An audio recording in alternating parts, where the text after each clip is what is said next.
¿Alguna vez te has preguntado qué es lo peor que le puede pasar a tu país? Y si no lo has hecho, pues di que sí solamente para seguirme el rollo. Y no me refiero a catástrofes naturales, que ojo, también hablaremos un poco de eso. Me refiero más bien a desastres económicos que podrían ocurrir. A lo largo de la historia han habido infinidad de desastres económicos que arrasaron con imperios enteros. Y hoy, gracias a la sugerencia de Felipe Pérez en una publicación que dejé hace unos días, os traigo un vídeo en el que os traigo lo que son para mí las 3 peores cosas que le podrían ocurrir a la economía de un país. No hablaré de un país en concreto en el que haya ocurrido ese desastre, sino más bien del concepto en general. Y tampoco van con ningún tipo de orden, ya que depende bastante de la magnitud del desastre. Y una vez dicho esto, vamos a empezar con la recopilación. Del primer desastre económico que os quiero hablar es que un país entre en economía de guerra. Como bien su nombre indica, es una situación pues típica de las guerras. Pero no necesariamente tiene que ocurrir una guerra para que una economía entre en esa situación. Puede pues caer un meteorito, explotar un volcán o que haya una pandemia. Se caracteriza principalmente porque un gobierno coge la gestión de los recursos, debido a una situación extraordinaria que haya. Hablamos de que puede pues movilizar la población, imponer cartillas de racionamiento, obligar a gente pues que trabaje en determinado sector, etc. Pongamos el ejemplo de una guerra. En este caso, pues el gobierno necesita que mucha gente trabaje en el sector armamentístico. Entonces obliga a que la gente se vaya a trabajar a ese sector, dejando otros muchos pues sin trabajadores, y que esos otros sectores en muchos casos pues se ven obligados a cerrar. Y debido a ese cierre pues el gobierno también muchas veces se va a ver obligado a racionar los productos. Impone las famosas cartillas de racionamiento, donde la gente pues no va libremente a comprarse al súper pues su barra de pan, sino que el gobierno mediante unos cupones le dice a sus ciudadanos a qué cantidad de producto tienen derecho, y quitando lo evidentemente cruda que es esta situación debido pues a pérdidas humanas, la ruina económica, etc. También hay otro peligro en esta situación, y que ocurre una vez termine la guerra. Poneros en situación. Termina la guerra, un montón de infraestructuras completamente destruidas, y hay que empezar a reconstruir el país. Reconstruir pues en todos los sentidos. Montones de empresas constructoras contratando gente para reconstruir las infraestructuras. El gobierno metiendo mano para que el optimismo vuelva a la economía. Y de pronto la economía empieza a ir como un tiro. Todos con trabajo, la gente vuelve a empezar a tener dinero, puede volver a tener sus pautas de consumo normales. Todo parece un cuento de hadas y la destrucción de la guerra pues se queda atrás.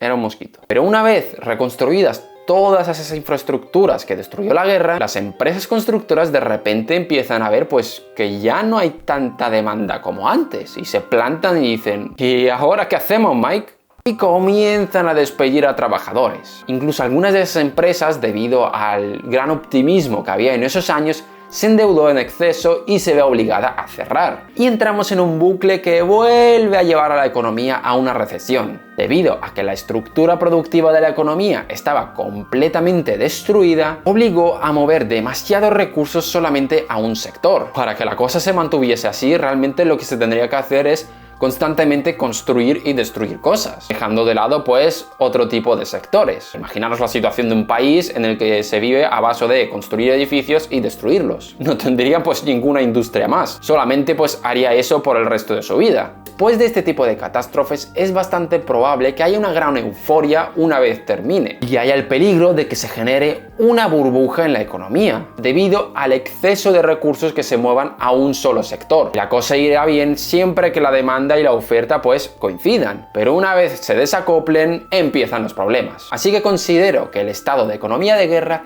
es una de las peores cosas que le pueden pasar a un país, no solo por los efectos evidentes de una guerra, una catástrofe natural o lo que sea, sino por la recesión que puede provocar pues una vez se salga de esta. Y bueno, dicho esto, pasemos al segundo desastre.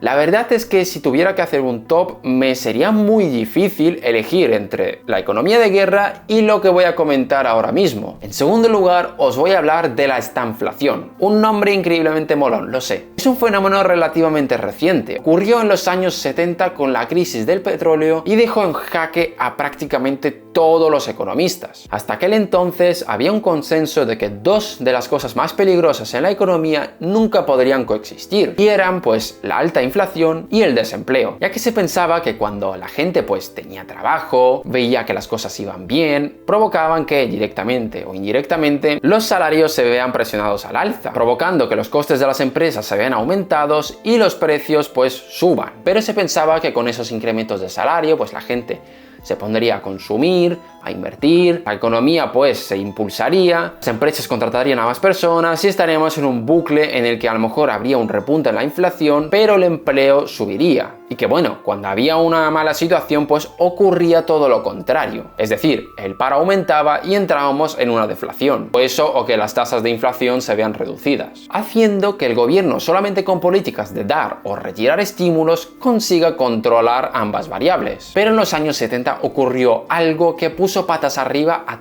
toda la teoría. Es que de pronto la inflación comenzó a repuntar, pero el desempleo también lo hizo, haciendo que el gobierno pues no sepa qué hacer. Miradlo vosotros mismos. Para controlar la inflación, el gobierno tendría que poner en marcha toda una serie de políticas que redujeran el consumo, la inversión, el gasto público, pero para luchar contra el desempleo tendría que hacer pues políticas que fomentasen el consumo, la inversión o el gasto público. ¿Veis dónde está la contradicción, no? Y la peor parte se la llevan los ciudadanos. Imagínate vivir una situación en la que ves que el precio de las cosas está subiendo y tú no consigas encontrar trabajo. Y no solamente tú, sino pues toda la gente que hay a tu alrededor, completamente desesperados porque no saben cómo van a llegar a fin de mes, no tienen trabajo y el precio de las cosas se está disparando, no pueden pagarse las cosas, tienen miedo de que les saquen de sus casas. Es una situación bastante triste y en la que pues no sabes qué hacer. ¿Y por qué podemos llegar a una estanflación? Pues en los años 70 ocurrió lo siguiente. En primer lugar, la crisis del petróleo provocó un gran incremento de los costes. El petróleo es una materia prima clave para el precio de las demás cosas, o sea, darle unas cuantas vueltas. Prácticamente el precio de todo lo que tenemos depende del petróleo. Que si el transporte que se utiliza, que si la energía, que si, bueno, el plástico que llevan las cosas, o sea, todo. Y luego por otro lado teníamos un elevado gasto público que provocaba también repuntes en la inflación. Todo esto provocó pues un alza de los salarios, además que los especuladores querían aprovecharse y sacarse también unas ganancias de la situación. Y por último pues el gobierno no quería aumentar la presión fiscal por miedo a una respuesta negativa de la población, provocando pues que los tipos de interés suban. Todo este cóctel provocó que las empresas vean que sus costes se elevan mucho y que tuvo que compensar eso con subidas de precios. Pero, y aquí está el cambio, el incremento de los beneficios no acompañaba, haciendo que las empresas no contratasen a más trabajadores, incluso en algunos casos llegase a despedirlos. Y el peligro de la estanflación es que no se sepa cómo salir de ella. Más que se sepa, es que es bastante complicado salir de ella. El gobierno se encuentra con las manos atadas y el malestar en la población no para de crecer. Las políticas que se aplicaron para salir de ella fueron pues bastante impopulares. Y al que le toque lidiar con esto le puede salir muy caro políticamente hablando. Así que la estanflación es otra de las peores cosas que le puede ocurrir a la economía de un país. No solamente por los efectos devastadores evidentes, sino por la dificultad que hay para salir de esta, llevando al peligro de que la economía se quede estancada de forma permanente. Ahora mismo quizás estemos de camino a otra posible estanflación. ¿Llegará a ocurrir? Bueno, lo dejaré para un futuro vídeo. Ahora hablemos del último desastre que me queda. Creo que todos ya sabéis de antemano lo que vais a encontrar aquí. Y sí, me falta comentar la que considero personalmente la más devastadora de las tres que estoy comentando. Una cosa que se ha llevado por delante a imperios enteros: la hiperinflación. Amigos venezolanos que me estáis viendo, estoy seguro de que conocéis muy bien este fenómeno. La hiperinflación se considera un aumento exagerado de los precios en un periodo de tiempo muy pequeño, haciendo que el dinero deje de servir como depósito de valor, los ahorros ya no sirvan porque se deprecia muy rápidamente y que el dinero tenga que consumirse de una forma muy rápida, ya que si lo consumes mañana a lo mejor valdrá menos, provocando que el ciclo de la inflación se vaya retroalimentando. Las causas pueden ser varias, pero la principal es la evidente: la masiva inyección de dinero, normalmente para cubrir los déficits públicos, haciendo que el valor de la moneda caiga y generando un ciclo inflacionista muy acusado. Una hiperinflación es algo devastador para cualquier país. La imagen típica de un país que la sufre es ver a gente ir a comprar pues con bolsas de dinero una barra de pan. Sé que os gustaría que hablase más en profundidad de esto, pero creo que esto merece que le dedique un vídeo aparte si me apoyáis fuertemente pues este vídeo. Y nada, hasta aquí mi top de las 3 peores cosas que creo que pueden ocurrirle a un país. Dejadme en los comentarios a ver si me he dejado alguna o cuál de las 3 creéis que es la peor. Hasta aquí el vídeo de hoy, espero que os haya gustado, suscribiros, like y nos vemos la semana que viene.